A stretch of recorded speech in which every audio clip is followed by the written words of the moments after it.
Ito na ang ating pakbit. Ayan. Medyo narami kasi pinadagdagan ko ng okra.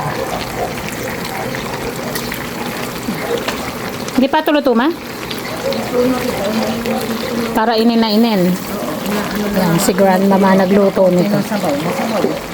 Ayaw naman ng madaming sabaw. Tuyo to dapat. Ma, walang buto? Wala, hindi na lang uso. Ayan. Siyempre, ayan, zero relate na kumakain itong himbabaw. Ang sarap yan. Ito ang ating pakbit. Hindi mo hinalap ng pakit. Oo, ayan.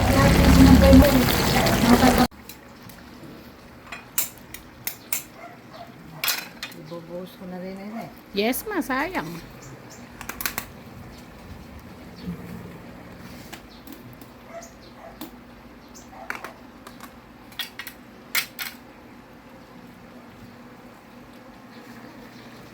Oh, kadami pa naman sahog.